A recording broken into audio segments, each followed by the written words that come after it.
Hello there, and welcome to Mysteries of Earth, a visitor from the stars. For most of human history, the heavens seemed fixed and eternal. Stars appeared each night like ancient sentinels, and even comets, with their wandering tails, belonged to our own sun's domain. For decades, astronomers swept the skies with ever-improving telescopes, cataloging millions of asteroids and comets. Yet, for all that searching, one thing remained elusive: a true interstellar visitor, an object born in another star system, drifting between suns.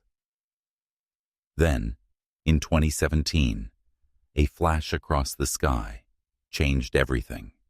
We named it Oumuamua, the first confirmed interstellar object.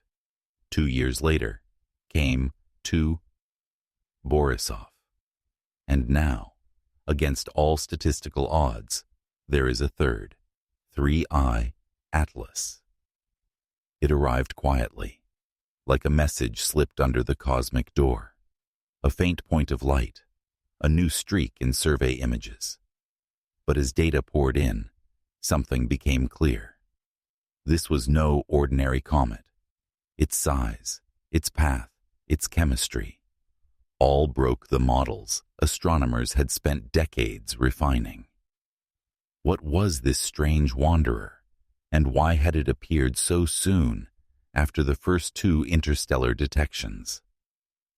Imagine the darkness between stars, trillions of miles of empty space, colder than any Antarctic night, where a grain of dust can drift for eons without seeing a single ray of starlight. Out of that abyss, an object only a few dozen meters wide now plunges into our solar system at extraordinary speed. It is small, far smaller than the kind of body our telescopes are biased toward, yet somehow we spotted it. Why? Was it mere coincidence, or is something deeper happening in the architecture of our galaxy? For decades, our understanding of wandering bodies was built on power law distributions, the mathematical relationships that describe how many objects exist at each size. These laws are so robust that they hold from pebbles on a beach to asteroids orbiting the sun. They tell us that small objects vastly outnumber large ones, that for every 10-kilometer asteroid, there should be hundreds of 1-kilometer cousins and thousands of even smaller pieces. Under these assumptions, discovering a 7-meter-wide interstellar object like 3I Atlas should require first detecting millions of larger, brighter wanderers. Yet here it is, one of the smallest interstellar bodies ever glimpsed, arriving in our skies before those millions of hypothetical cousins. In statistical terms, it's like rolling a die with 1,000,000 sides and landing on your chosen number 3 times in a row. Astronomers are left with a puzzle. Either our models of interstellar populations are deeply flawed, or 3I Atlas is part of something completely unexpected. Picture the early hours of a survey night at an observatory perched on a remote mountaintop. Cold air stings the skin. The Milky Way arcs overhead like a river of light. In the control room, computer screens stream new images, each dotted with stars. Most nights, the data yield nothing more dramatic than routine asteroids. But on this night, an algorithm flags a faint, fast-moving point. Its orbit looks hyperbolic, open-ended, unbound to the sun. The astronomers lean closer. Could it be another visitor from beyond? The discovery sets off a scramble. Worldwide, telescopes pivot to catch the new object.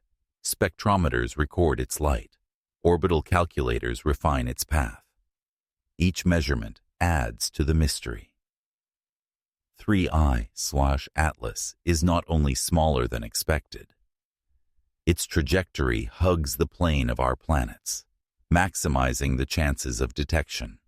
Its timing, its brightness, even its chemistry conspire to make it visible. Is the cosmos nudging us? Or have we stumbled on a new class of interstellar traveler whose very nature defies our assumptions? Consider the implications. For nearly all of recorded history, we believed our solar system was an island, its comets and asteroids a closed family. Interstellar space was a void, not a thoroughfare. Now, in less than a decade, 3 visitors have appeared, each more puzzling than the last. If 3 in 8 years, how many are slipping by unseen? Could our galaxy be teeming with these wanderers? Cosmic seeds, fragments of shattered worlds, or perhaps even probes from ancient civilizations. Of course, extraordinary claims demand extraordinary evidence. Most scientists are cautious, framing 3I Atlas as an unusual comet until proven otherwise. But the unease is real. The numbers don't fit. The probabilities don't align.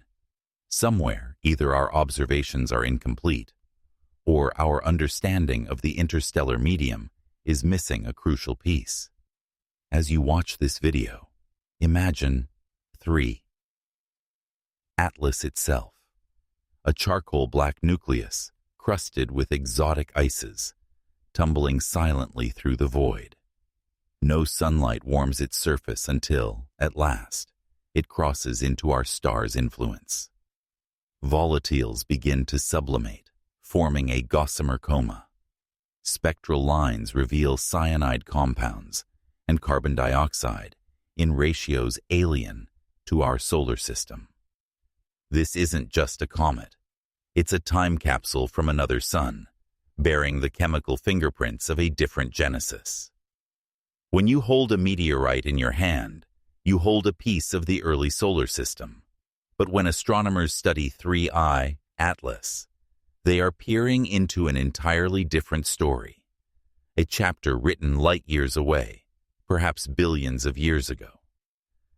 What clues does it carry about the diversity of planetary systems, about the chemical possibilities for life elsewhere, about the forces that eject such bodies into the interstellar dark? The shock of its discovery reverberates not just through astronomy, but through philosophy. For centuries, we've asked Wupako, Heather, life exists beyond Earth. Interstellar objects like 3I Atlas may not answer that directly, but they widen the frame. They show that materials, and perhaps building blocks of biology, are not confined to their birth systems. They roam, they mingle, they may seed. In this sense, each interstellar comet is not merely an object, but a messenger, hinting at a galactic ecology far richer than we imagined. And yet, with each answer come new questions. Why are these visitors appearing now, after so long a silence? Are we simply looking harder with better tools, or has something changed in the cosmic tide? Could gravitational currents, stellar migrations, or unseen populations be funneling these bodies toward us? Or, as some more speculative thinkers suggest, could there be intent behind their trajectories? As the world's telescopes continue to track 3I Atlas, its story is only beginning. Over the coming months, it will swing around the sun, shedding more of its secrets in tales of gas and dust. Astronomers will scrutinize its orbit, its spin, its composition. Modelers will adjust their equations, trying to reconcile its improbable discovery with the vastness of interstellar space. And through it all, the public watches, sensing that something extraordinary is unfolding just beyond our skies. Perhaps, when future historians of science look back, they will see this moment, the sudden arrival of interstellar wanderers, as the turning point when humanity's view of its cosmic neighborhood expanded once again. Just as the first exoplanets shattered the illusion that our solar system was unique, these objects may be shattering the notion that interstellar space is empty. In this first chapter, we've met Three Eyes Atlas as a traveler from the stars, a puzzle wrapped in ice and statistics. But this is only the beginning of its mystery. Its chemistry, its orbit, its behavior all raise deeper questions about what it truly is and where it comes from. So stay with us as we move from the shock of discovery to the heart of the enigma.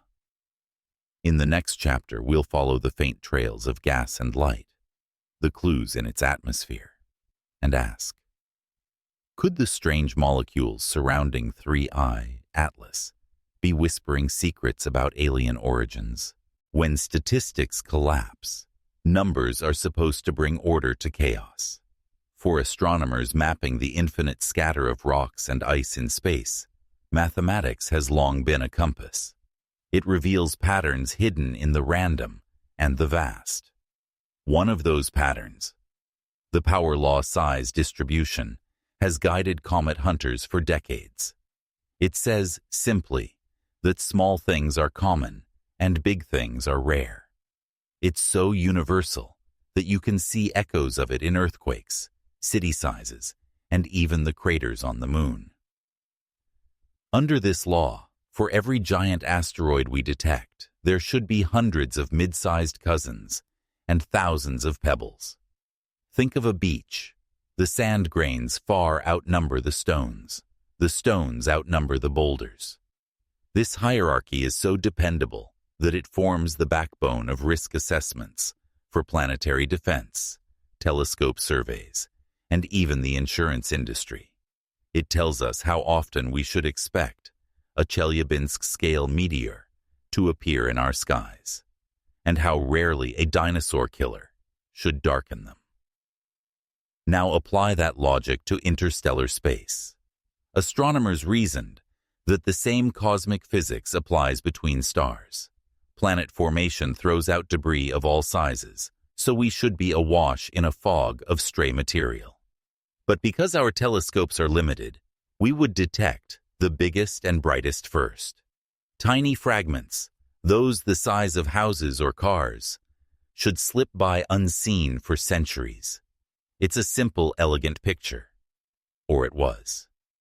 Then came Three Eye Atlas. Picture a giant cosmic graph.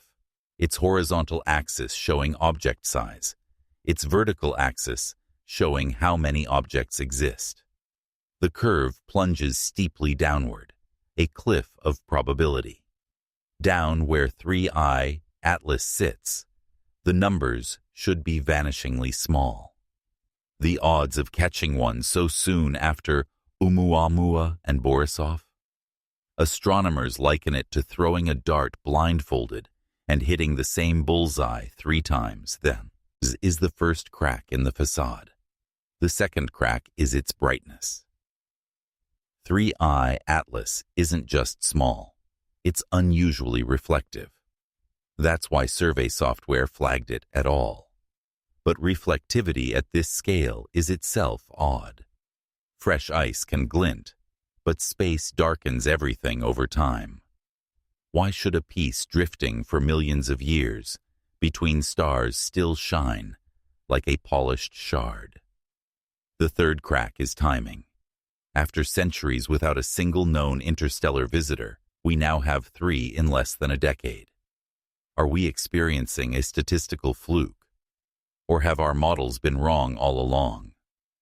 To feel how unsettling this is, imagine you're a weather forecaster. For decades, your data show that a major hurricane hits once every 100 years. Then, 3 land in 5 years, each stranger than the last. Do you call it coincidence, or do you rewrite your climate models? That's the kind of question facing astronomers right now. Let's slow down and look at how these predictions are made. When a telescope survey begins, scientists simulate the sky.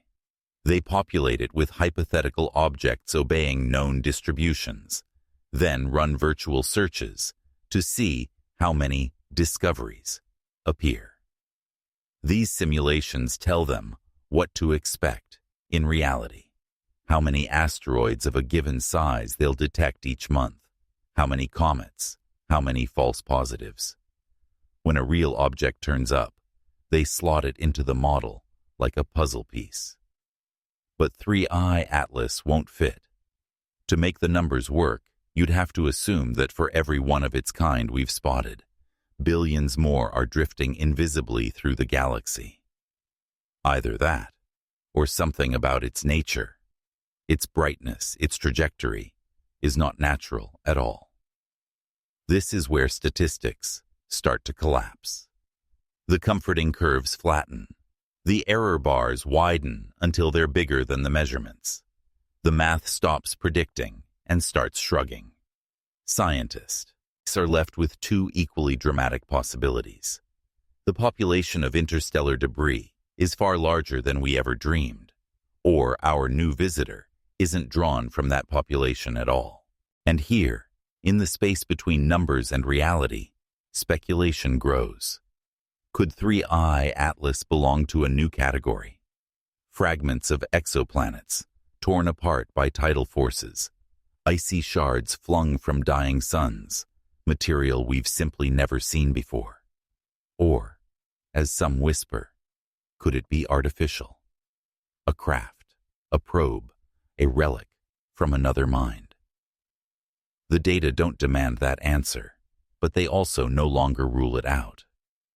Statistical laws are comforting because they turn randomness into a story. But when the story breaks, mystery floods in. Remember, before Oumuamua, the odds of ever detecting an interstellar visitor within a human lifetime were considered slim. Before exoplanets, planets around other stars were theory. Before pulsars, neutron stars were speculative. Over and over, the cosmos has humbled our neat equations. To dramatize the improbability, think of this. Imagine all the oceans on Earth. Now imagine dropping one particular pebble into one particular wave somewhere on one random beach. Centuries later, someone scoops that exact pebble out of the surf on their first try. That's the sense of improbability astronomers feel as they track 3i Atlas. At observatories around the world, you can sense the tension. Teams are poring over archival data, hunting for missed interstellar objects. Modelers are tweaking parameters, asking whether stellar migration, galactic tides, or hidden streams of debris could concentrate these bodies near the sun. AI systems are being trained to recognize fainter, faster streaks, hoping to catch the next one sooner. Each night of scanning feels like a lottery ticket. Will another improbable guest appear? Yet even if we find many more, the question remains, why this size? Why this timing? Why this brightness? It's as though a magician has performed a trick 3 times, and the audience, scientists, are torn between applauding and demanding to see behind the curtain. Here's another layer. Power laws are statistical, but discovery is human. Our surveys are not uniform. We're always upgrading instruments, changing strategies, adding new algorithms. Maybe 3i Atlas reflects not a cosmic mystery, but a leap in our own vision. Maybe the universe has always been crowded with such objects, and only now are we able to glimpse them. If so, then the mystery isn't why it appeared, but why we waited so long to look deeply enough. But even this explanation has problems. Improvements in survey sensitivity would produce a gradual trickle of discoveries, not 3 rapid hits. And it still wouldn't explain the object's peculiar chemistry or path. We're left, then, with suspense. The tension between known physics and what the sky is telling us. It's a feeling astronomers secretly love, because it's where discovery lives. When the graphs stop fitting, new science begins. The solar system once seemed neat and hierarchical too, until Pluto, Kuiper Belt objects, and interstellar comets scrambled that order. Each time, the cosmos reveals a larger, stranger reality than we imagined. Atlas may prove to be another new normal, forcing textbooks to redraw the interstellar map. Or it may turn out to be a singular oddity, a one-in-a-billion shard, whose journey just happened to intersect ours. Either way, it's a mirror held up to our assumptions, showing how fragile even our most trusted models can be. And so, as this chapter closes, we stand at a crossroads. On one side, statistics, neat and comforting. On the other, an icy enigma tumbling through our sky, defying prediction. Which is more real, the model or the mystery? In the next chapter, we'll leave the realm of numbers and dive into the object itself. What is 3I Atlas actually made of? What can its chemistry, its gas, its dust tell us about the star system it came from? And perhaps about the origins of life itself. Join us as we look beyond the improbable discovery to the clues written in its very substance, breaking the population code. For decades, astronomers have trusted a simple narrative. If you map enough sky with sensitive enough instruments, the statistics will line up. Interstellar objects obey power laws. Survey coverage can be quantified, and detection rates can be predicted. The story may be probabilistic, but it's supposed to be predictable. Yet with 3I Atlas, that story is unraveling. To understand why, imagine standing in a casino designed by the universe itself. Every spin of the wheel is a chance encounter with an interstellar traveler. The house odds are printed clearly on the wall. You know how often the wheel should land on red, on black, or on a rare number like 0. For decades, astronomers watched patiently. Spin after spin, nothing unusual. Then, suddenly, the wheel lands on 0 3 times in a row. Your first instinct? The croupier has changed the game. In astronomy, that wheel is a powerful statistical tool called the Monte Carlo simulation. Instead of a casino, think of a cosmic lottery machine. Scientists fill it with hypothetical objects whose sizes, speeds, and brightness follow the accepted power law distribution.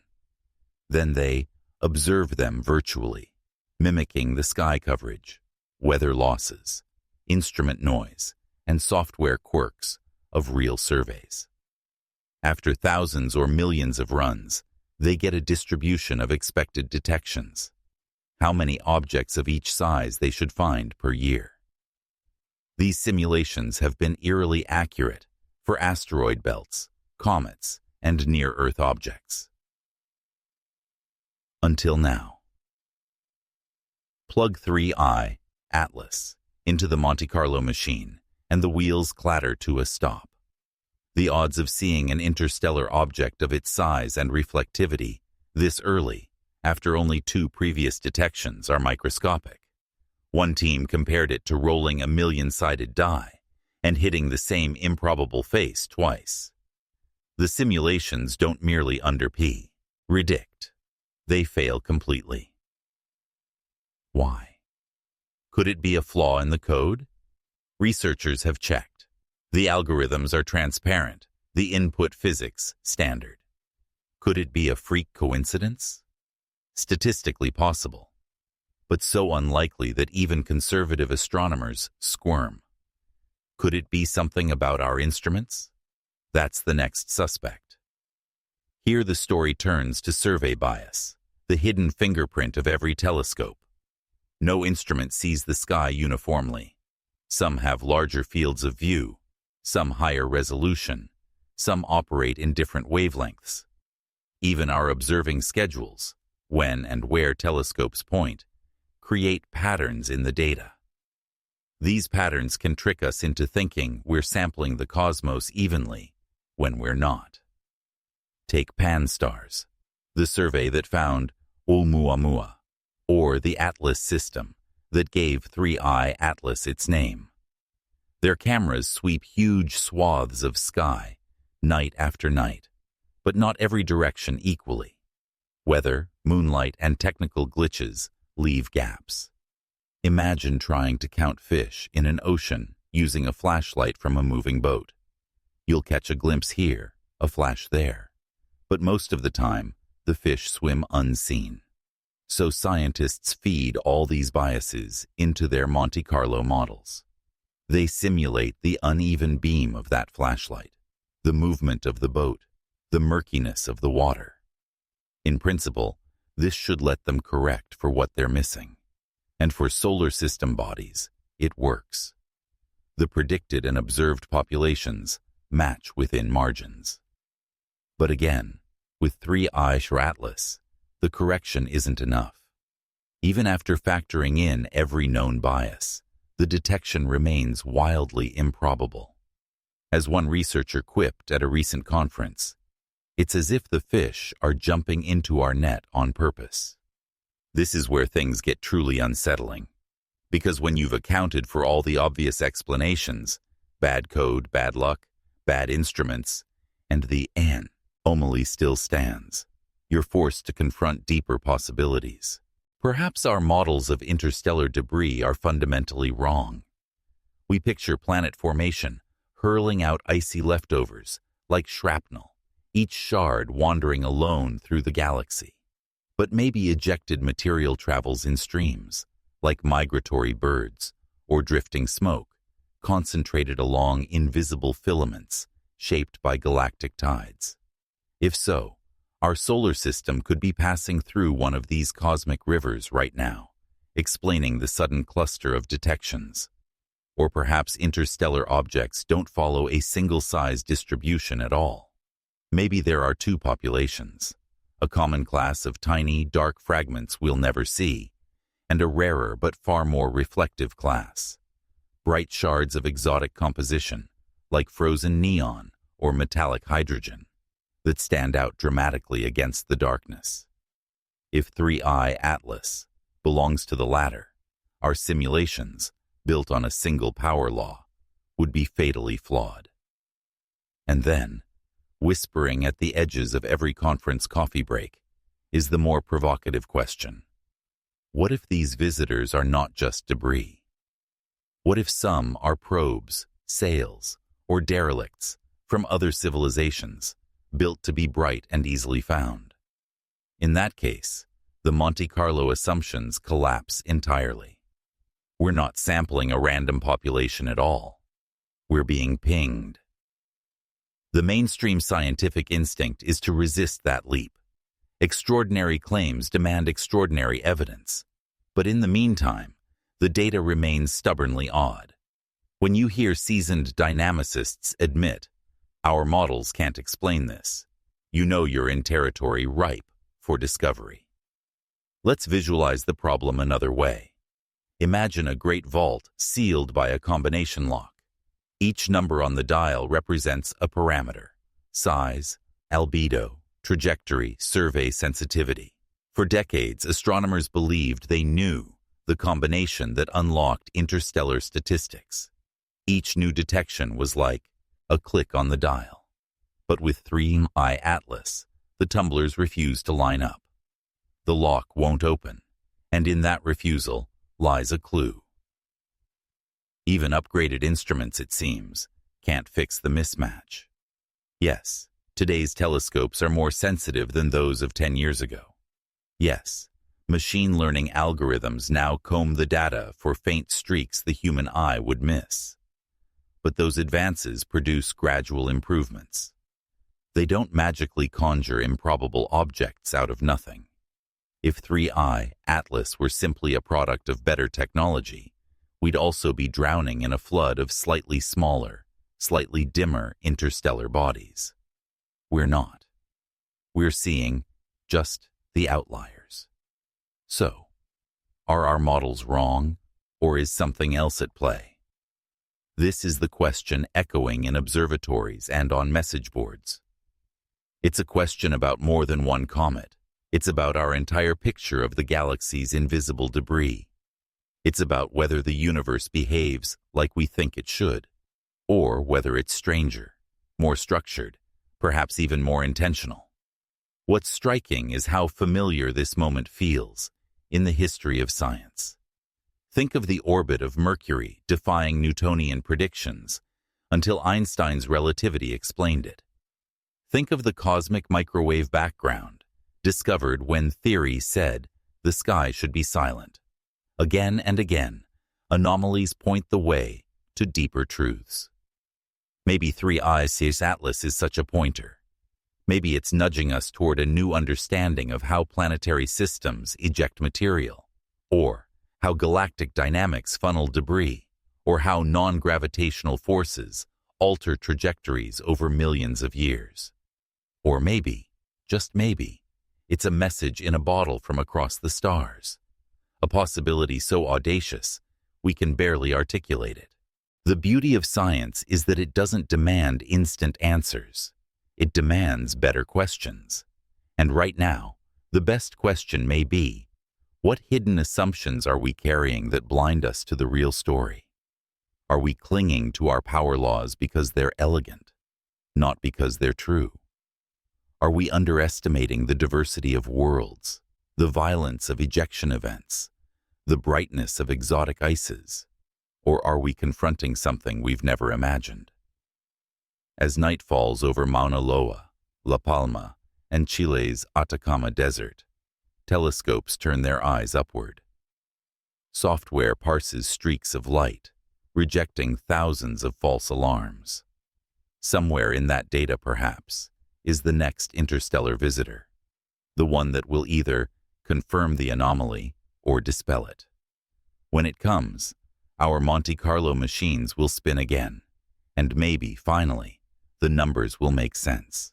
Until then, 3I, Atlas, remains a riddle at the intersection of mathematics and mystery. It has cracked open the safe of our expectations and revealed how little we know about the galaxy's wandering shards. And in that crack lies the glimmer of discovery, or of something far stranger. As we close this chapter, we leave the realm of probability and step closer to the object itself. What is it made of? What chemical fingerprints does it carry from its birth star? And could those fingerprints hold the ultimate clue to its origin, natural or artificial? In the next chapter, we'll peel back the layers of 3I Atlas's composition, chasing the evidence from icy grains to cosmic history, and perhaps to the edge of another civilization's handiwork, orbit of anomaly. If the cosmos is a vast ocean, interstellar objects are like drifting messages in bottles, tossed by distant storms and carried by unseen currents.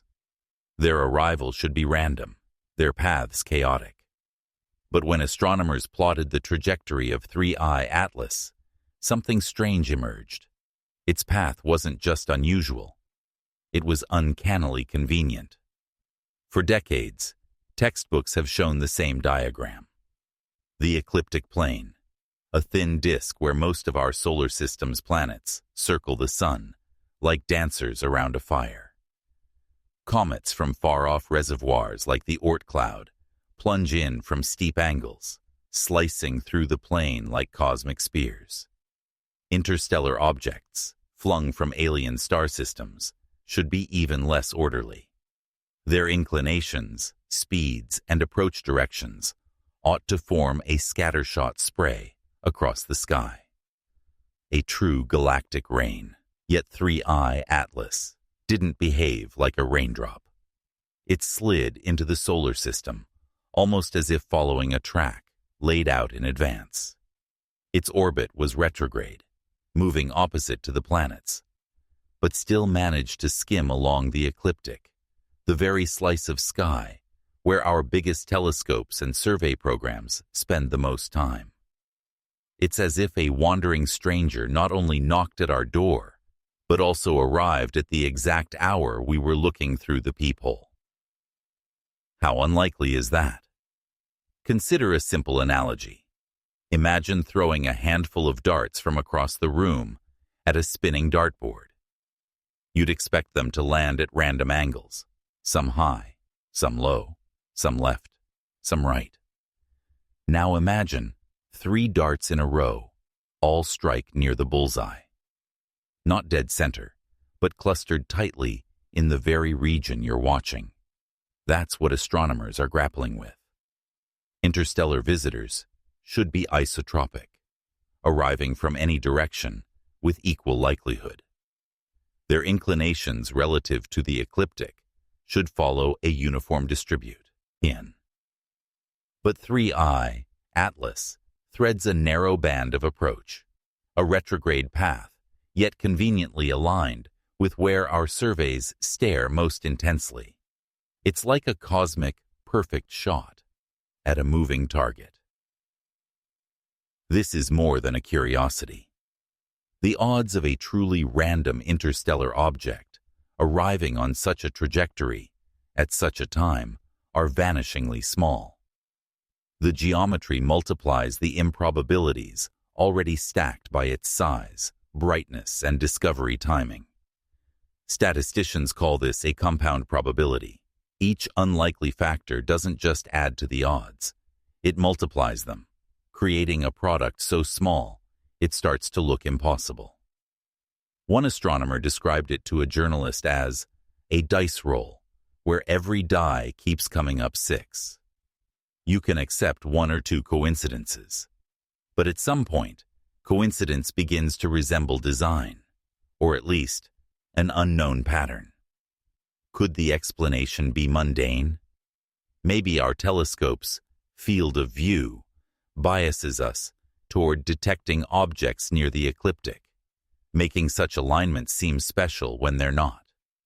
It's true that surveys like Pan-STARRS and Atlas spend more time scanning the celestial equator and ecliptic regions. But this bias can be modeled. And when researchers factor it in, 3I, Atlas, still stands out. Another possibility is gravitational focusing, the way massive bodies bend the paths of passing objects, funneling them towards certain directions. Our sun's gravity certainly warps interstellar trajectories. So do the giant planets, especially Jupiter. But models of gravitational focusing predict subtle deflections, not perfect alignments with our observational sweet spots. They don't explain why 3 interstellar detections in a row would cluster near the ecliptic at just the right times, and about that timing. When 3I, Atlas, entered the inner solar system, Earth was positioned ideally for detection. Dark skies, favorable elongation from the sun, optimal brightness. Had it arrived months earlier or later, our view might have been obstructed by daylight or seasonal weather gaps. The window was narrow, yet the object passed through precisely when our most advanced surveys were online, machine learning filters refined, and telescopes at peak sensitivity. You could call that luck. Or you could start to wonder, are we seeing a new class of interstellar objects with different dynamics? Perhaps they're born in stellar nurseries with common ejection directions, forming slow-moving streams rather than isolated wanderers. If so, our solar system may be traveling through one of these streams now, like a ship crossing a school of fish. That would naturally produce a burst of detections with similar geometries. But even that hypothesis doesn't fully resolve the retrograde puzzle. Streams might align directions, but not necessarily flip orbital motion. Retrograde orbits require a specific set of launch conditions or subsequent interactions to invert direction relative to the sun's rotation. Could there be unseen galactic tides, interstellar magnetic fields, or past encounters with giant molecular clouds bending these trajectories en masse? The truth is, no one knows. The more exotic interpretations take another leap. What if some interstellar objects aren't random debris at all, but engineered craft, designed to skim ecliptic plains where emerging civilizations are most likely to deploy their telescopes? A provocative thought, to be sure. Yet it's the sort of question whispered whenever natural explanations falter. No evidence supports it, but the geometry invites the speculation. Another subtle clue lies in velocity. 3I Atlas approaches slower than expected for an unbound interstellar traveler, almost as if breaking into the solar system's frame. Most ejected objects from other stars zip through at tens of kilometers per second on hyperbolic arcs too fast for easy study. But this one lingered just enough for repeated observations, spectroscopy, and tail monitoring. Again, chance, or something about its origin? Even skeptics admit the orbit of 3I Atlas feels tailor-made for detection. The combination of retrograde motion, ecliptic clustering, and perfect timing reads less like a random walk and more like choreography. And yet, when all you have is gravity and rock and ice, how do you choreograph a comet? The answer may lie in physics we haven't considered. Perhaps interstellar objects undergo long-term interactions with interstellar gas, magnetic fields, or dark matter filaments that gradually shape their paths into preferred orientations. Perhaps our galaxy is laced with hidden highways, gravitational or magnetic rails, along which debris drifts, invisible until a stray fragment crosses our neighborhood. If that sounds fanciful, remember, before 1992, no one had ever seen an exoplanet. Before 2017, no one had confirmed an interstellar object. Our sample sizes are tiny. Our bias is huge. A single discovery can shatter a model built on decades of assumptions.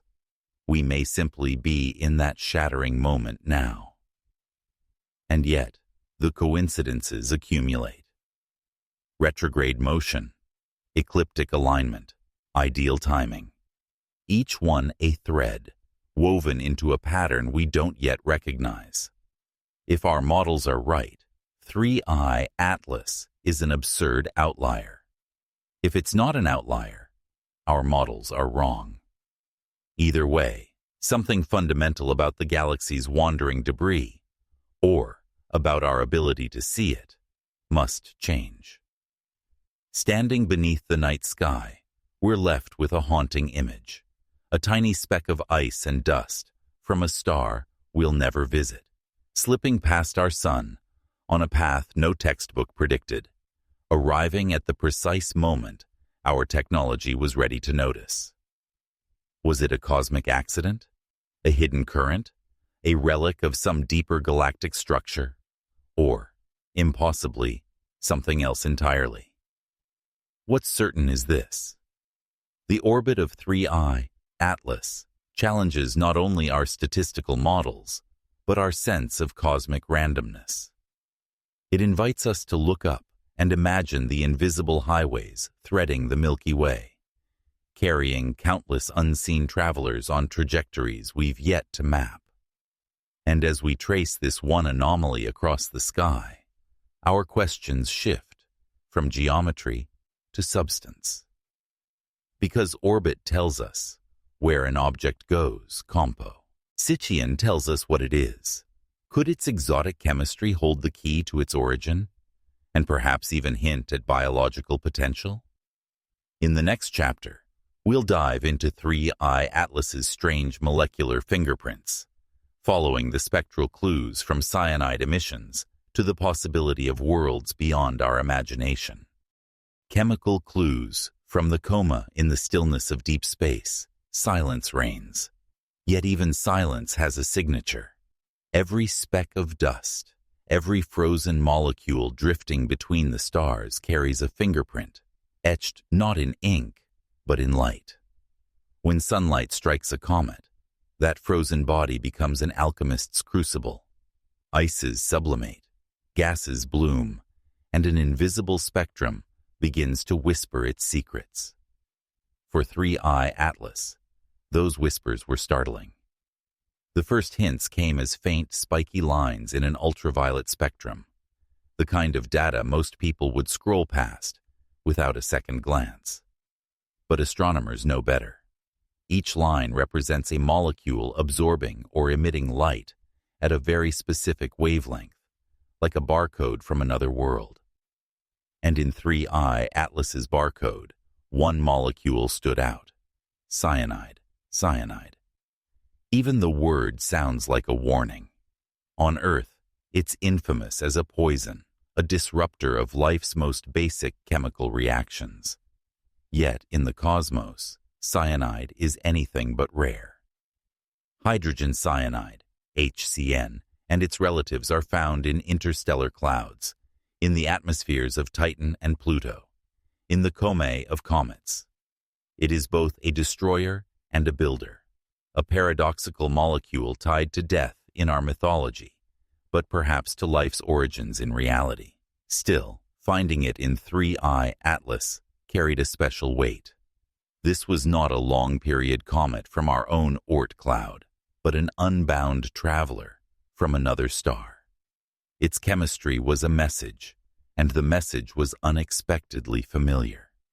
The ultraviolet spectra showed bright CN emission bands, a sign that ultraviolet sunlight was breaking apart hydrogen cyanide, releasing free radicals that fluoresced.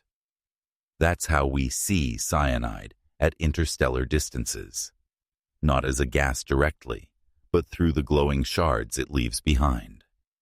The detection required painstaking work.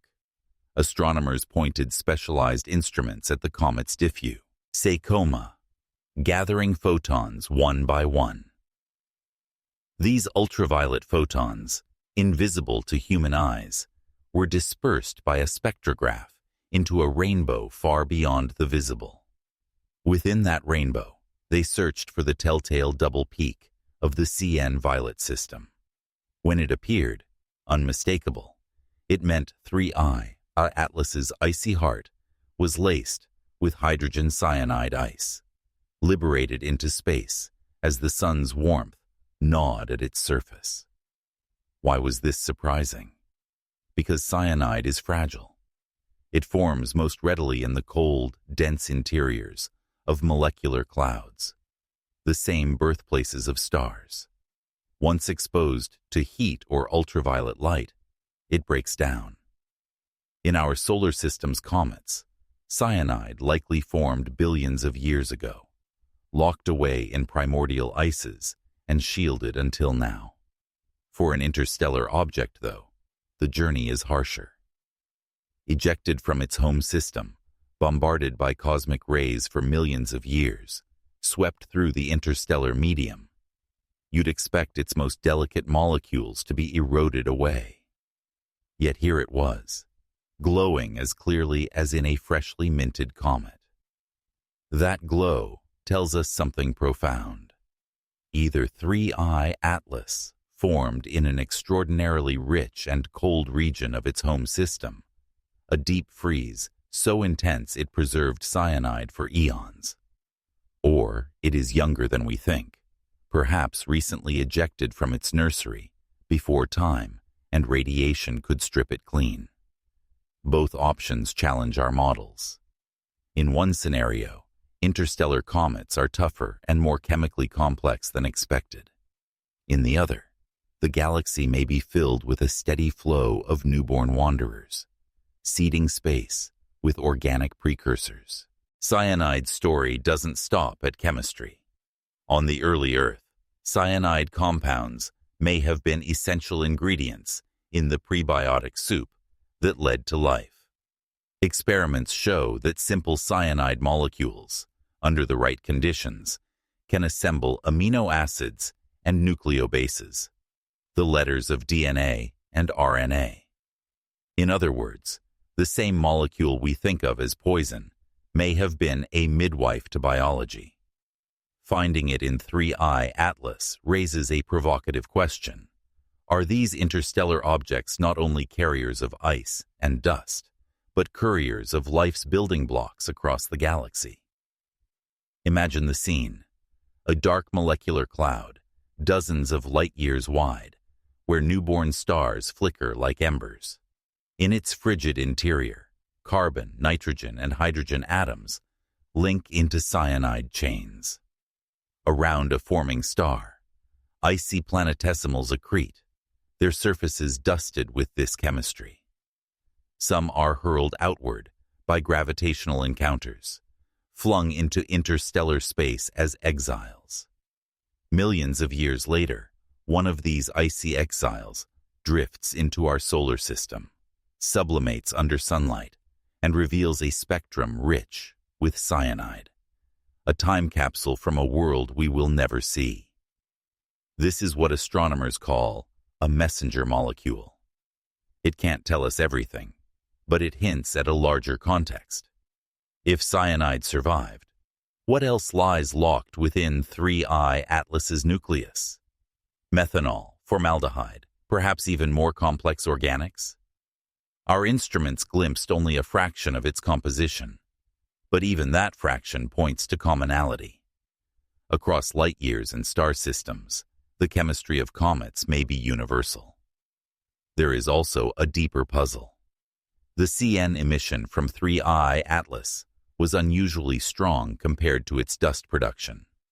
That ratio, CN to dust, is a classic diagnostic in comet science. In solar system comets, we've built catalogs of such ratios. Some are typical, others depleted. 3. Atlas didn't fit neatly into either box. Its cyanide emission was at once familiar and alien, like hearing a melody you know played in an unexpected key. Could this be the signature of its stellar birthplace, a kind of chemical accent from another solar dialect? Even the way we measure these things is a feat of cosmic forensics.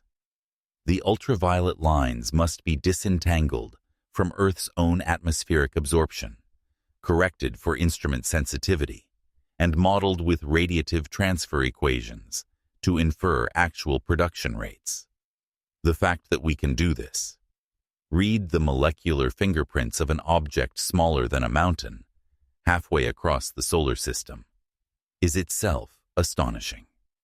It turns every telescope into a kind of interstellar customs officer, inspecting the passports of alien icebergs. As more data poured in, researchers debated the implications. Was the cyanide abundance a clue to a violent origin, like a planetary collision that shattered a nitrogen-rich moon? Or to a quiescent birth in a dark nebula? Could 3I Atlas be part of a population of nitrogen-enhanced comets from a particular stellar cluster, its trajectory and chemistry both hinting at a common source? Or was it a fluke, an oddball we happened to catch at the perfect moment? Each hypothesis carries a different vision of our galaxy. In one, comets are time capsules from star nurseries, scattered like pollen to worlds unknown. In another, they are fragments of catastrophes, shards of shattered planets and moons. Either way, their chemistry is a map. We are only beginning to read it. And then there's the most daring speculation: panspermia. If cyanide can survive interstellar journeys, what about more complex organics? Or even hardy microbial spores shielded within ice? We have no evidence that life travels this way, but the presence of prebiotic molecules in interstellar comets keeps the question alive. Are we, in so me sense, looking at the seeds from which life on Earth may once have grown, standing under a sky streaked by the faint smudge of 3I Atlas's tail?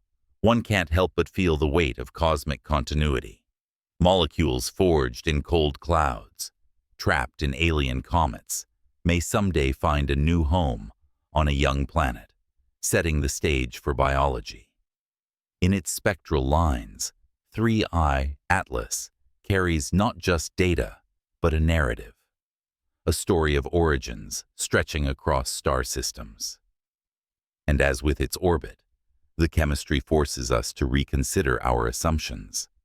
If 3 interstellar objects in a row all show familiar yet unusual chemical patterns, our models of comet formation and of interstellar survival may need rewriting. Perhaps the galaxy is more chemically interconnected than we dared hope. Perhaps we are not isolated in our biochemistry, but participants in a grand, slow exchange of molecules across the Milky Way. The detection of cyanide is not the end of the mystery, but the opening of a door. Behind that door lies the question of mass and structure, of what's hidden beneath the coma in the solid nucleus itself. Because composition tells us origin, but size and density hint at history. Was 3I Atlas a small fragment of a larger body, or a pristine survivor of its home system's birth? Did it experience collisions, heating, or tidal stresses that altered its core? In the next chapter, we'll leave the ghostly glow of the coma and dive into the heart of the object itself, exploring what its mass, density, and structure reveal about its journey, and what that might mean for the countless unseen wanderers still crossing the interstellar dark. A billion years of survival. Picture 3I Atlas, adrift in the darkness between stars. No sun rises or sets in that abyss. No seasons soften its icy shell. For millions, perhaps billions of years, it has wandered a cold interstellar sea where cosmic rays stream like invisible rain and ultraviolet photons crackle like silent lightning. And yet, when it finally brushed past our sun and bared its interior to our instruments, we found molecules that should have been long destroyed. Cyanide, organics, delicate isotopic signatures. How is that even possible? It's a question that has driven laboratory chemists and astrophysicists alike to build their own miniature cosmoses. In ultra-high vacuum chambers, cooled to near absolute zero, they deposit ices on grainy substrates meant to mimic cometary surfaces. They bombard these ices with high-energy protons, electrons, and UV light to simulate the slow battering of cosmic rays over eons. Then they watch what survives. Again and again, the results challenge intuition. Hydrogen cyanide and its relatives do degrade under radiation, but not as quickly as you might think. Some molecules polymerize into more complex, tar-like residues that actually shield the interior layers beneath. Others rearrange into isomers that remain chemically similar, but far more robust. A thin crust of radiation-processed material can act like armor, absorbing the blows and protecting pristine chemistry inside. The isotopic ratios tell a similar story. In 3I Atlas, the nitrogen isotopes in the cyanide bands appear slightly enriched in R15N compared to earthly standards, a hallmark of formation in cold, dense molecular clouds, where fractionation processes separate isotopes. That enrichment would be erased if the molecules were constantly reformed or heavily altered. Its presence suggests the cyanide is ancient, older than our solar system, and largely been modified since its birth.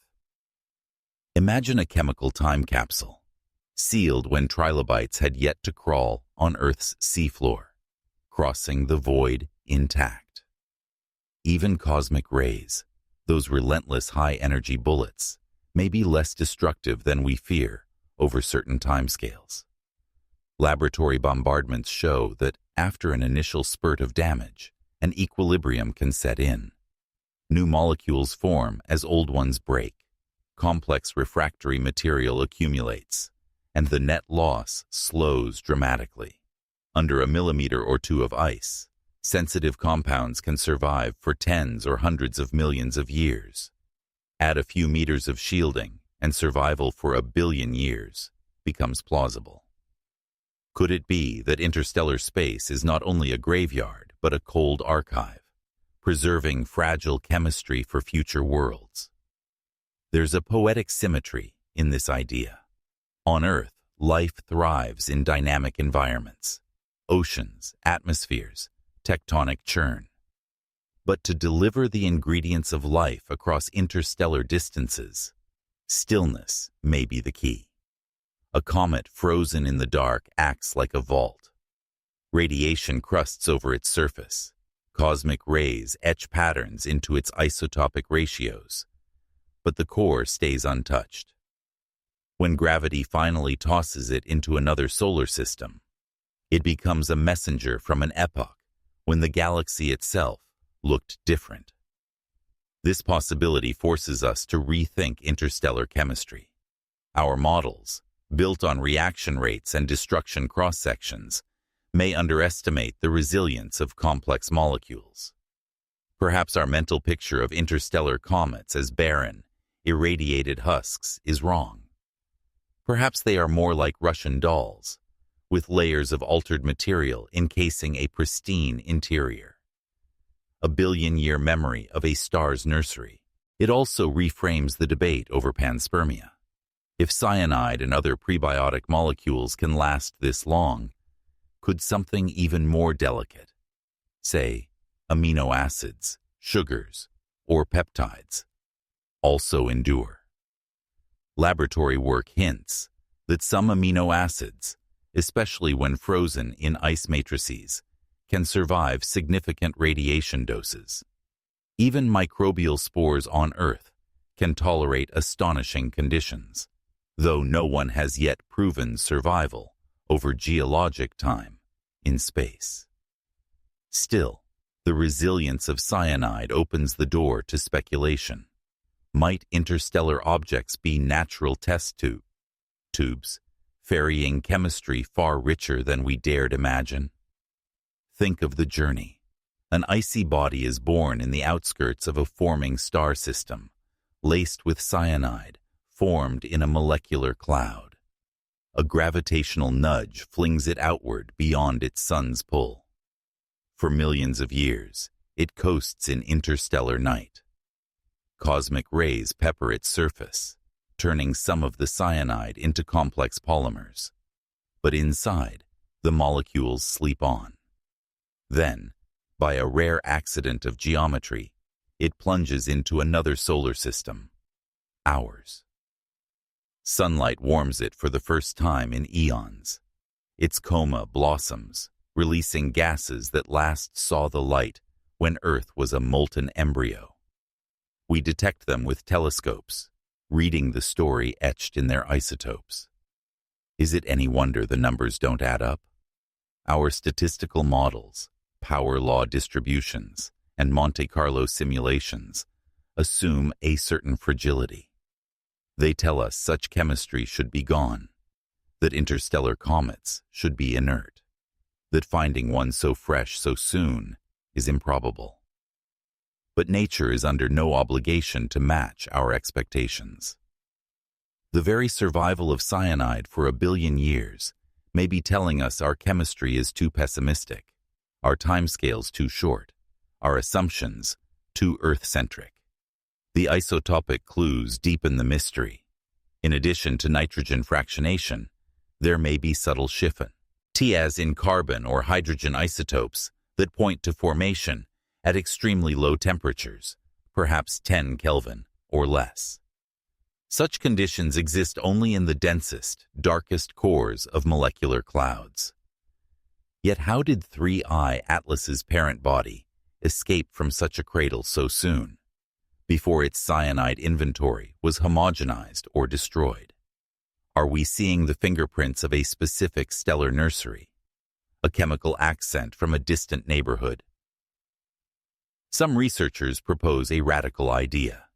Interstellar comets might not be random flotsam, but the products of violent dispersals, young star clusters ejecting billions of icy bodies soon after birth, saturating the galaxy with fresh chemistry. If so, the age of the molecules we see may not be their travel time, but their formation time, a continuous rain of newborn messengers, each carrying the chemical imprint of its birthplace. Others counter that what we're really seeing is the outcome of shielding and self-preservation. Layers of processed material trap volatiles underneath. Isotopic ratios remain skewed because the interior never mixed with the surface. In this view, interstellar comets can be ancient, yet chemically youthful, like fossils encased in amber. Either way, 3I, Atlas, invites humility. We tend to imagine our telescopes as peering outward, but in truth, they're peering backward, not just in space, but in time. Every molecule we detect is a survivor, a relic of conditions long gone. Its very existence challenges our sense of impermanence. And consider this: if cyanide can endure for 1 billion years, then our galaxy is not just a wilderness, but a library. Each interstellar comet is a book written in molecular code. We've only just opened the first few pages. What stories might the next objects tell? What isotopic signatures will reveal their journeys? Will we find the same cyanide everywhere, or new molecules we've never seen? The answer matters because it shapes our understanding of life's cosmic context. If prebiotic molecules are widespread and resilient, the ingredients for life may be continuously mixed throughout the Milky Way. Every star system becomes not an island, but a port in a grand chemical trade network. Life, or at least its raw materials, may be far less isolated than we once assumed. Laboratory studies will continue to push the boundaries, bombarding ices with ever more realistic radiation spectra, measuring reaction rates at colder temperatures, building better models of shielding and crust formation. Each experiment chips away at the mystery of survival. Yet no laboratory can fully capture 1 billion years of wandering through interstellar space. For that, we must rely on the messengers themselves, the comets, asteroids, and anomalous bodies like 3I, Atlas. As we do, we must also be ready for surprises.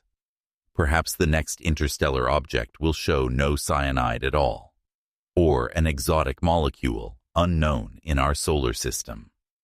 Perhaps it will have isotopic ratios that defy our categories. Or perhaps, in some future encounter, we will catch an object still rich in amino acids or even more complex prebiotic compounds, strengthening the case for a galaxy-wide exchange of life's ingredients. For now, 3I, Atlas, stands as a paradox, a fragile molecule surviving an unforgiving journey. Its spectrum is both a challenge and an invitation, a challenge to our chemistry, and an invitation to imagine a galaxy where time is not an eraser, but a preserver, where cold and darkness can nurture potential rather than destroy it. In the next chapter, we will move from survival to intention, from the question of how molecules endure to the deeper, more unsettling question of whether some interstellar visitors are truly natural. Could an object like 3I, Atlas, be more than a messenger? Could it, in some way, be a message? Death in glory. The great tale. By the time 3I Atlas sweeps toward the sun, it will have been traveling for eons, anonymous and invisible, a pebble lost between the stars. But at perihelion, the closest approach to our star, an interstellar iceberg becomes something else entirely. A torch. For the first time in perhaps a billion years, intense sunlight floods its surface. Ices flash to vapor, pressure builds, and the comet unfurls its cloak of gas and dust. To us on Earth, that transformation may be spectacular, a final act before destruction. Astronomers call it perihelion, but in poetic terms, it is a death in glory. Why does perihelion matter? Because every comet is a balance between two forces, cohesion and sublimation. As the sun's energy increases, frozen volatiles burst outward, dragging dust grains with them. The coma, the hazy envelope around the nucleus, swells. Solar radiation and the solar wind then sculpt that material into one or more tails, pointing away from the sun like luminous arrows. For 3IR Atlas, models suggest this will not be an ordinary tail. It could stretch for 100 million kilometers or more, a stream of alien dust and gas sweeping across space. Imagine a gossamer ribbon longer than the distance from the Earth to the sun, a line you could trace across the sky with your naked eye. Even before perihelion, clues of this spectacle appear in the data. Its outgassing rates are unusually high for its size, implying a reservoir of volatile ices ready to explode outward. Its rotation may fling material off at unexpected angles, creating jets and striations. And because it's interstellar, the composition of its dust may differ subtly from anything in our solar system, changing how sunlight scatters through the tail. Will it glow bluish, like carbon monoxide comets, or take on a greenish hue from cyanogen? Could it even display colors we've never seen, a hint of exotic chemistry in the interstellar dark? Multiple tails are also on the table. Most comets have at least two, an ion tail of charged particles pushed directly away by the solar wind, and a dust tail following a more curved path under gravity. But 3I Atlas may sprout additional structures, rays, streamers, and striated fans, if its nucleus vents unevenly or breaks apart. Picture a cosmic fireworks display frozen in slow motion, unfolding over weeks, with each filament telling a story of jets, spin, and composition. To astronomers, these tales are not just pretty, they're diagnostics, revealing the inner workings of the comet's engine. The numbers alone are staggering. A tail 100 million kilometers long is about 250 times the distance from Earth to the Moon. In a telescope, it would dominate the field of view. To the naked eye, under dark skies, it might span a swath of the heavens, a ghostly sword laid across the constellations. Such displays are rare in a human lifetime. Hale-Bopp in 1997 gave us a taste of it, but Hale-Bopp was a solar system native. 3I Atlas carries the mystique of an alien wanderer, an emissary of another star. Watching its tail blossom would be like reading the final chapter of an interstellar epic, written in dust and light.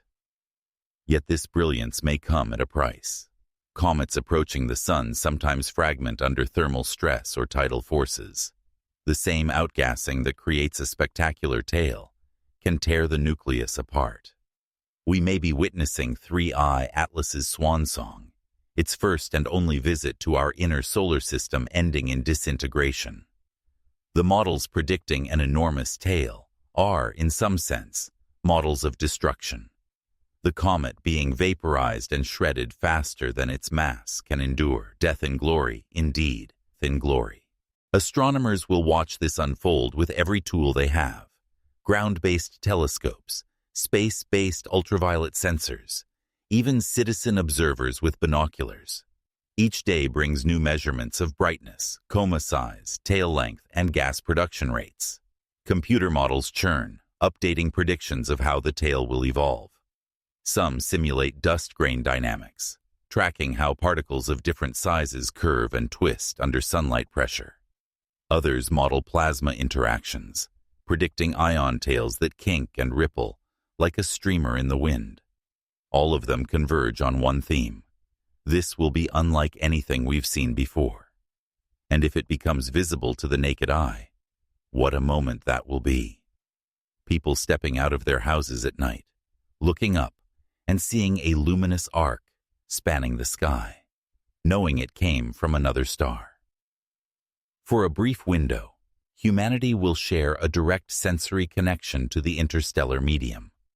Not through numbers, not through spectra, but through sight, a ghostly visitor hanging over our heads. How will that feel? Awe? Fear? A sense of cosmic kinship? The comet's tail may be not just a physical phenomenon, but a psychological one, reminding us of our place in a wider, stranger universe. There's a deeper irony, too. The same processes that make a comet scientifically rich, outgassing, tail formation, fragmentation, also erase information. Every gram of dust and gas released is material lost from the nucleus. The more spectacular the display, the less pristine the comet becomes. By the time 3I Atlas reaches perihelion, much of its original surface may be gone, exposing deeper layers or breaking apart entirely. We may never know exactly what its nucleus looked like before this final act. In chasing its glory, we lose its innocence. Still, the data streaming in from the tail will be invaluable. Dust composition, particle size distribution, ion ratios, all will teach us about the chemistry of another star system. If its dust contains unusual silicates or exotic ices, we may be able to infer the temperature and composition of its birth cloud. If its gas includes rare isotopes, we might deduce processes from a sun we'll never see. The tail is not just a display, it's a spectrograph in motion, a billion-kilometer laboratory wafting past our sensors. Models even suggest that as 3I Atlas rounds the sun, solar heating may trigger outbursts, sudden spikes in brightness, as pockets of volatile ice rupture. Each outburst could spawn secondary tails, or debris trails, like sparks from a campfire. These would drift along the comet's orbit, possibly intersecting Earth's path years later as meteor showers. Imagine future nights when we stand under falling stars that began as dust from an interstellar comet, a delayed echo of its visit. As the tail expands, we'll also see how sunlight polarizes its dust. Polarimetry can reveal grain shapes and compositions, hinting at whether 3I Atlas's dust is fluffy aggregates or compact pebbles. Such details help test our theories of planet formation and comet evolution across star systems. Even the curvature of the dust tail can tell us about ejection velocities and mass loss rates. Every shimmer, every ripple, is data. There is, however, one aspect we cannot model easily: how it will look to human eyes. Our instruments are precise, but the experience of standing under a sky with an alien comet blazing overhead is something else. Will it feel like a harbinger, a celestial omen, as comets did to our ancestors? Or will it feel like a celebration, a shared wonder in a divided world? Perhaps both at once. In that sense, Death and Glory is not just about the comet, but about us, how a brief, luminous visitor can burn itself into our collective imagination. The anticipation builds with every passing day. We're watching not just an object, but a story unfold, a story with a climax we can predict, but not control. Will it fragment? Will it survive? Will its tail truly reach 100 million kilometers? Each possibility carries its own drama. Each observation is a page turned in a cosmic thriller whose ending is unwritten. And yet, as dazzling as the great tail will be, the real mystery lies deeper. What does this outgassing tell us about the nucleus? What secrets are hidden in the solid heart from which this ephemeral beauty streams? How did a body survive interstellar exile, only to reveal such volatility now? The tale is a clue, but also a distraction, a curtain drawn by physics across the stage. Behind that curtain is the nucleus, the alien iceberg itself, still mostly unseen. In the next chapter, we will pull back that curtain. We'll leave the glowing ephemeral tail and peer into the solid core of 3I Atlas, asking what its structure, density, and hidden chemistry reveal about its origin and its fate, and whether this interstellar wanderer is entirely natural or something else entirely. The new age of surveys. For most of human history, the sky was a wilderness. We charted it with naked eyes, drew constellations, and gave names to wandering lights. Even when telescopes arrived, the heavens remained vast and uncharted, a place where rare things appeared only by chance and then slipped away. Interstellar visitors like Oumuamua and 3I Atlas seemed like lightning strikes, one-off events too brief and unpredictable to plan for. But what if we're standing at the threshold of a new era, one in which the sky is not a wilderness but a constantly monitored ocean? What if instead of stumbling upon alien comets, we catalog them as routinely as ships entering a harbor? This is not science fiction. It's the promise of a revolution already unfolding, a revolution named after new eyes on the cosmos. The Vera Rubin Observatory, Euclid, Nancy Grace Roman Space Telescope, and an entire ecosystem of AI-driven detection systems.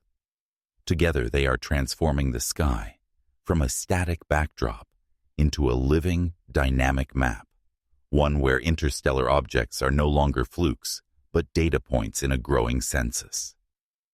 The rise of the all-seeing sky begin with the Vera Rubin Observatory in Chile, perched high on Cerro Pachon under some of the darkest skies on Earth. Its main project, the Legacy Survey of Space and Time, LSST, is unlike any sky survey before it. Rubin's 3.2 gigapixel camera will image the entire visible sky every few nights, sweeping vast swaths of the heavens with unprecedented depth and resolution. Imagine a digital film of the cosmos, updated night after night, catching every moving dot, every flicker, every transient burst. In this stream of data, comets, asteroids, and interstellar interlopers will stand out, like fish swimming in a clear pond. No more relying on chance. With Rubin, the odds shift dramatically. A faint, fast-moving object with an unusual trajectory will be flagged automatically, its orbit computed within hours. Follow-up telescopes can swing into action while the object is still far away, long before it reaches perihelion or exits the solar system. We won't just glimpse interstellar visitors at the last moment. We'll intercept them early, study their properties, and watch their approach unfold in detail. Now shift your gaze outward, beyond Earth. In space, the Euclid mission, launched by the European Space Agency, is mapping the geometry of the universe to study dark energy and dark matter. But in doing so, it also surveys vast fields of stars and galaxies with exquisite precision. Even though Euclid's primary mission is cosmology, its deep, stable imaging creates a serendipitous bonus: the detection of faint-moving objects, including interstellar ones.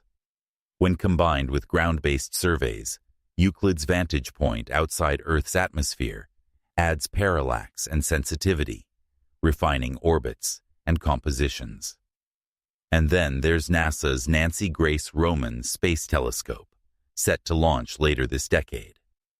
Roman's wide-field optics will offer a view of the sky 100 times larger than the Hubble Space Telescope, capturing a cornucopia of transient events. While designed to probe exoplanets and dark energy, Roman's massive data sets will inevitably pick up solar system objects as well, some of which may be interstellar. With automated pipelines and machine learning, these detections won't languish in data vaults. They'll be flagged, characterized, and broadcast to the world almost in real time. Artificial intelligence, the silent astronomer. But sheer volume of data isn't enough. Rubin alone will generate about 20 terabytes of images every night, far too much for human eyes to scan. Enter artificial intelligence. Neural networks and machine learning algorithms now act as silent astronomers, sifting through torrents of data for anomalies. They learn the normal behavior of asteroids and comets, then highlight anything that deviates: an unusual orbit, a strange color, an unexpected brightening. In a sense, these AIs are like mythic sentinels, standing guard over the sky, never sleeping, never blinking, pattern matching across billions of points of light. They will find not just the obvious interstellar visitors, but the subtle ones, dark, small, fast-moving bodies that would have escaped traditional searches. And as the algorithms evolve, they will begin to classify objects on the fly: icy versus rocky, active versus dormant, solar system native versus interstellar. Each detection becomes a clue in a grander puzzle about how objects form, travel, and arrive here. This shift to AI-driven surveys marks a profound change in our relationship with the cosmos. For centuries, astronomy has been shaped by the patience and intuition of human observers, people scanning photographic plates or digital images for odd smudges. Now, machines are the first discoverers. We may only learn of a new interstellar comet when our phones buzz with an automated alert. Object detected. Orbit suggests interstellar origin. Estimated arrival, 14 months. The sky will still surprise us, but the surprises will come packaged with metadata. From lightning strikes to a census. What does this mean for interstellar science? In the past, each visitor was a unique case study, leaving more questions than answers. Oumuamua's shape, 2I Borisov's chemistry, 3I Atlas's extraordinary tale. Each was an outlier without context. But with dozens or hundreds of detections, we gain statistics. We can ask, how common are carbon-rich interstellar comets? Do they tend to travel on similar trajectories? Are elongated bodies, like Oumuamua, rare or typical? Does the chemistry of their ices point to birth in cold molecular clouds, or in warm, violent disks? Patterns will emerge. Maybe we'll find that most interstellar objects are small, dormant shards that only faintly outgas. Maybe we'll see distinct populations from different types of stellar systems.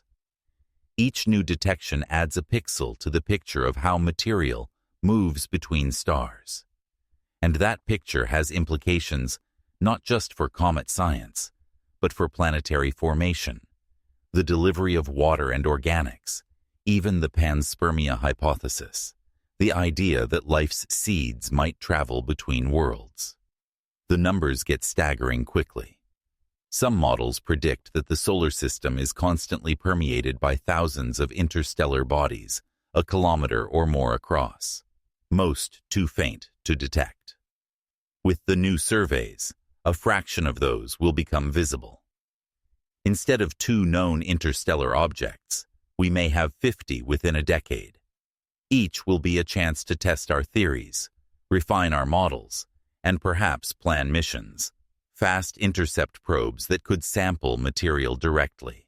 A future of missions and messages, indeed. One of the most tantalizing prospects of the survey era is not just detection, but rendezvous. If Rubin and Roman can give us years of warning before an interstellar object arrives, space agencies can design and launch intercept missions. We could send probes to fly alongside these alien wanderers, taking high-resolution images, sniffing their gases, even collecting dust samples for return to Earth. For the first time, we could hold material from another star system in our hands. Imagine the headlines. NASA probe captures interstellar comet dust, evidence of exotic ices. Or, ESA mission reveals alien organic compounds in interstellar object. These would not be once-in-a-lifetime events, but recurring milestones in a new field of interstellar planetary science. Each mission would deepen our understanding of how planetary systems exchange material, and perhaps life itself, across the galaxy. But there's also a philosophical dimension. As we shift from rare glimpses to routine catalogs, do we lose some of the magic? When every night sky is monitored and every interstellar visitor logged, will comets still feel like omens and mysteries? Or will they become just another entry in a database, their wonder diluted by abundance? Perhaps the real challenge of the new age of surveys will be to keep our sense of awe alive, to remember that behind every detection is a journey spanning light years, a silent traveler carrying the history of another sun, a changing map of the cosmos. Think of what our ancestors would have given for such a map, a living chart of every moving object in the sky, updated nightly. They read the heavens as a storybook. We will read it as a streaming feed. Yet the essence is the same: curiosity. Whether with naked eyes, hand-drawn charts, or AI algorithms, we are trying to understand where we are, what surrounds us, and what drifts in from beyond. The Vera Rubin Observatory's first images will begin this transformation. Euclid's deep fields will extend it. Roman's wide surveys will accelerate it. And machine learning will weave all this data into a coherent tapestry of motion and change. We are about to enter a time when the interstellar medium is not a distant abstraction, but a catalogued neighbor. One where alien icebergs are not legends, but known visitors. Teasing the next chapter, yet as powerful as these surveys will be, are still only eyes. They show us what passes by, but not necessarily why it came, what it carries, or whether something else is hidden within. The next step will be even bolder, not just watching, but reaching out, sending missions to touch, to taste, to test. And in doing so, we may stumble upon something no model predicted, something that rewrites our understanding of what can cross the gulfs between stars. In the next chapter, we'll follow that leap from detection to exploration, from sky surveys to starfaring probes, examining how humanity might go from passive observers to active participants in the story of interstellar visitors, a hidden galactic population. For as long as humanity has gazed at the stars, we've imagined them as isolated beacons, each a distant sun surrounded by its own family of planets, moons, and comets, sealed off by light years of emptiness. Yet, in the past few years, a strange new picture has begun to emerge. A picture in which the void between the stars is not empty at all, but seeded with wanderers. When 3I Atlas flared into view, it was not just another interstellar visitor. It was a whisper from a hidden multitude, a hint that our solar system is being quietly crossed by travelers far more numerous than we ever dreamed. What if the space between stars is not a desert, but an ocean? What if billions, perhaps trillions, of ejected objects are sailing through the darkness, each carrying a chemical time capsule from the world that birthed it? In this chapter, we zoom out from one anomalous comet to the grand sweep of the galaxy, tracing the outlines of a vast, unseen diaspora. The Great Ejection. Planetary systems are messy. In their youth, newborn stars are surrounded by thick disks of gas, ice, and dust. Planets coalesce, migrate, collide, and scatter one another. Giant planets in particular act as cosmic slingshots, hurling debris out into interstellar space. Simulations show that during this chaotic adolescence, a typical system ejects more material than it keeps.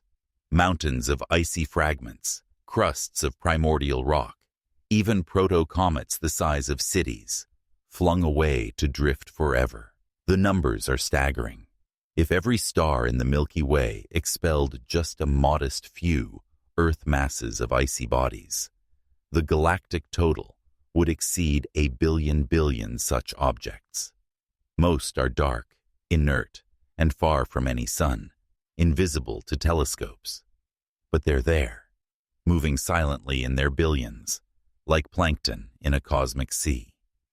When 3I Atlas was detected, its brightness and size forced astronomers to confront this ejection scenario anew. Could such a large active comet truly be a random fluke? Or was it just the first large fish caught in a net cast into an ocean we've barely begun to trawl?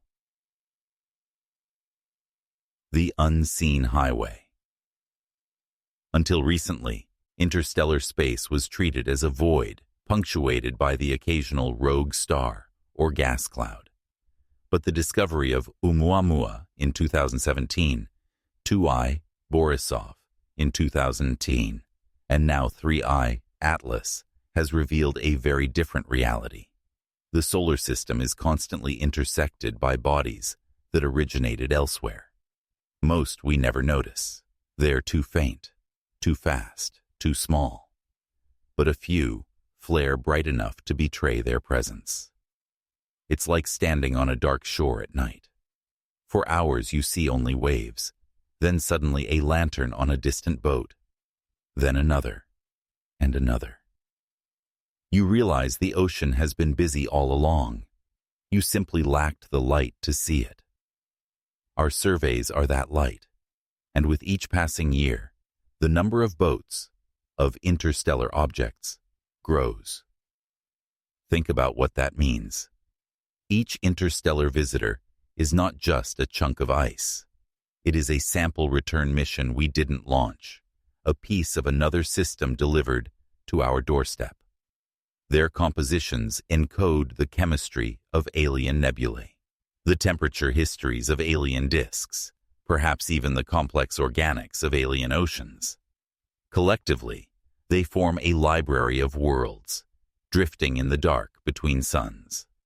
Chemical messengers, consider the cyanide detected in 3I Atlas's coma, the exotic isotopic ratios, hinting at formation in a cold molecular cloud or a violent astrophysical event. Those molecules are not native to our solar system. They are fingerprints of processes that happened under a different star. Multiply that by billions, and you get a staggering prospect. Interstellar space as a network of chemical couriers, distributing ingredients from one nursery to another. Could this exchange influence how life arises? Could organics from one system seed prebiotic chemistry in another? The idea of panspermia, life seeds traveling across space, has long been controversial, but the sheer abundance of these objects gives it fresh plausibility.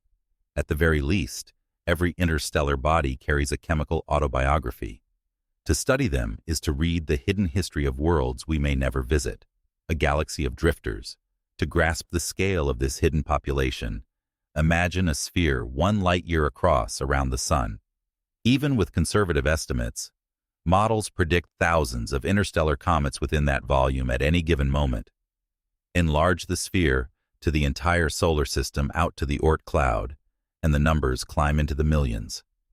Some zip through on hyperbolic paths, others skim the sun and flare into brief visibility before vanishing again. And that's just around our star. Now multiply by the hundreds of billions of stars in the Milky Way.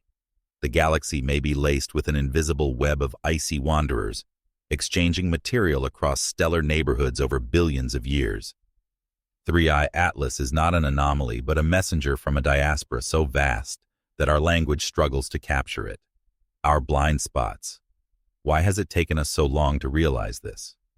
Because until recently our telescopes were narrow and our surveys sporadic.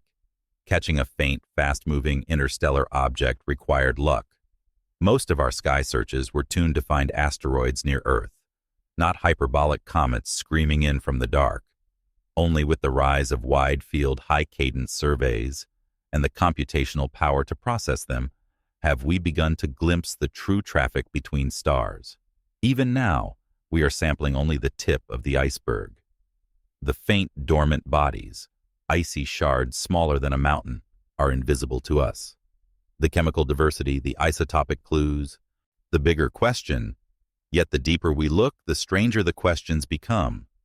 If interstellar objects are so common, why have we seen only a few? Are our models still too conservative? Are there types of bodies, rocky, metallic, even artificial, that we're missing entirely? 3i Atlas may hint not just at a hidden population, but at hidden categories, classes of wanderers we haven't yet recognized. And if billions of natural objects roam the galaxy, might a few be something else entirely? Probes, relics, messages from civilizations older than ours? That possibility, however remote, cannot be dismissed outright. In a sea of icebergs, one might still be a ship. A subtle transition. Atlas opened a window. Through it, we glimpse a galactic highway crowded with travelers, icy messengers, chemical time capsules, perhaps even seeds of life. The discovery forces us to rethink emptiness, to imagine the space between stars, not as void but as archive, not as silence, but as murmured conversation across light years. In the next chapter, we will turn from this invisible population to the ultimate question it raises. If the galaxy is so full of material exchange, if even primitive chemistry can cross interstellar gulfs, what happens when we find evidence not just of molecules, but of minds? What if, hidden among the wanderers, is something made, not born, awaiting discovery? Rethinking worlds and life. For centuries, Earth has been our template. Its blue oceans, nitrogen-rich skies, and carbon-based creatures are the standard by which we judge everything else. When we point telescopes toward exoplanets, we look for oceans of liquid water, breathable air, and climates we might find comfortable. We search for Earth 2.0. But what if we've had it backwards all along? What if the very things we think of as normal, nitrogen atmospheres, oxygen-breathing life, liquid water at mild temperatures, are cosmic oddities? What if Earth is the exception, not the rule? Atlas, the third confirmed interstellar visitor, forces us to confront this possibility. Its strange chemistry, its improbable survival, its dramatic tale are not just curiosities. They're a hint that the universe might be dominated by worlds and chemistries we've barely imagined. In this final chapter, we step back and allow the pieces to rearrange themselves, forming a new picture of habitability and life itself. A universe of CO2. On Earth, carbon dioxide is a trace gas, a mere whisper in the air compared to nitrogen and oxygen. But in the cosmos, CO2 is abundant. It condenses easily, forms ices at low temperatures, and appears in protoplanetary disks everywhere. Many of the exoplanets we've probed with the James Webb Space Telescope show atmospheres heavy with CO2, sometimes laced with methane or exotic sulfur compounds. In comparison, Earth's nitrogen-oxygen mix is like a rare dialect spoken in only one remote village. When ultraviolet spectra of 3i Atlas revealed cyanide and other carbon-rich volatiles, it was like peering into the pantry of the galaxy. This is not an oddity. the data seem to say. This is what's normal. Icy bodies wandering between the stars carry the fingerprints of carbon dioxide-dominated chemistry. Instead of thinking, how strange, we might need to say, of course. What would life look like in such environments? Could it arise in supercritical CO2 oceans or in methane haze atmospheres under a dim red sun? Laboratory studies show that CO2 and CH4 can produce complex organics, tholins, even amino acid precursors under the right conditions. Titan, with its methane lakes, is a local hint of an alternative biochemistry. 3I Atlas, traveling from far beyond, may be a long-range sample of what's typical. Breaking the Earth template for decades, habitability meant Earth-like. We built our search strategies around liquid water, temperate climates, and oxygen as a biosignature. But each interstellar visitor nudges us toward humility. Oumuamua, with its weird shape and dry surface. 2I Borisov, with its pristine cometary ices. 3I Atlas, with its cyanide and improbable trajectory. None fit our neat categories. They whisper that the galaxy is not obliged to mirror our expectations. Imagine a planet shrouded in dense CO2 clouds at 200 degrees Celsius, with rivers of supercritical carbon dioxide running through mineral canyons. Imagine organisms built on silicon organic frameworks, metabolizing carbon monoxide instead of oxygen, swimming in an atmosphere poisonous to us, but nurturing to them. Such life might be slow, chemistry-driven, more like corals than mammals, but still alive, still evolving, still sending spores into space. By anchoring our imaginations to Earth, we risk missing these possibilities.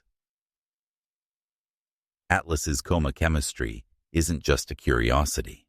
It's a postcard from that wider range of possibilities.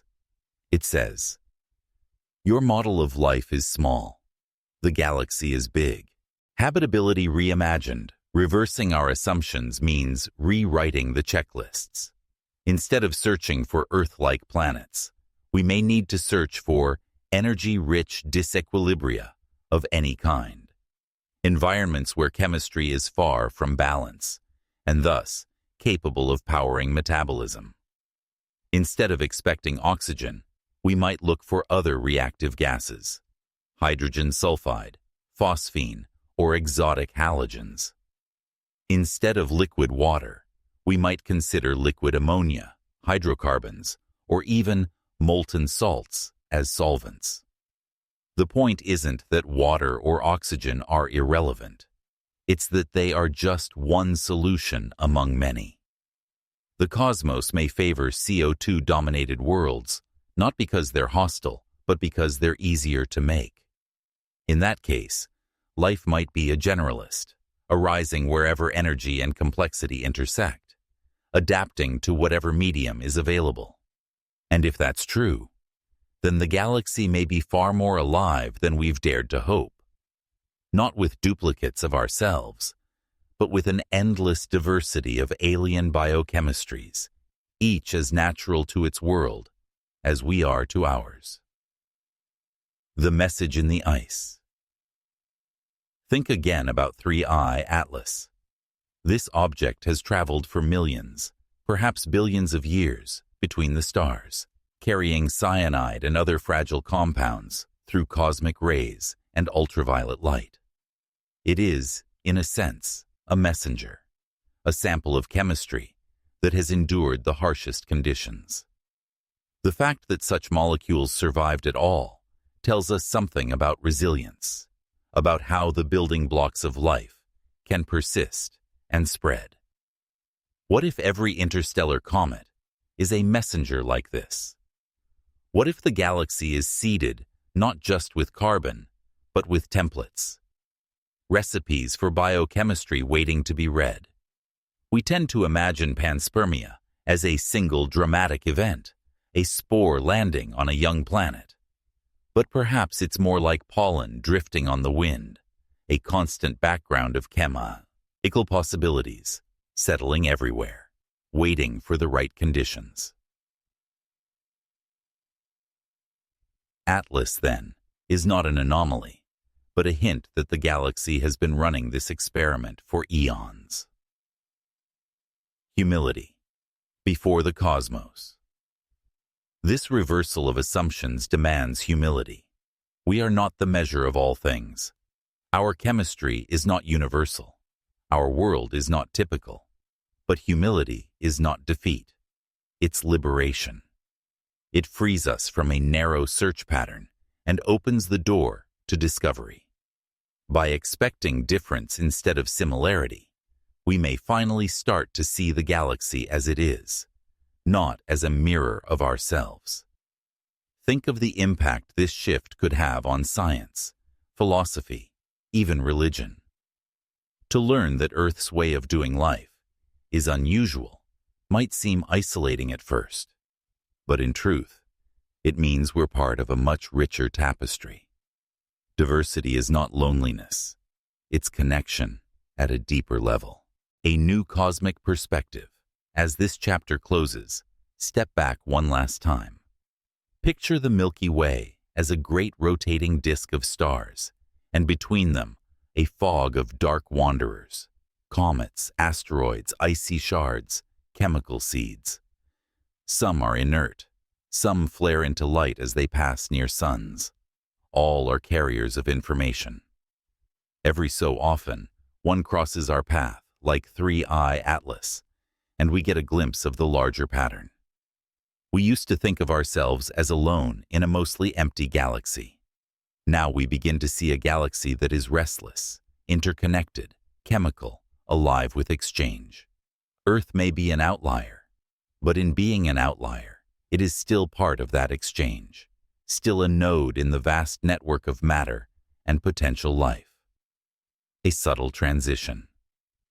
And so 3E Atlas leaves us not with a puzzle piece, but with a mirror held up to our assumptions.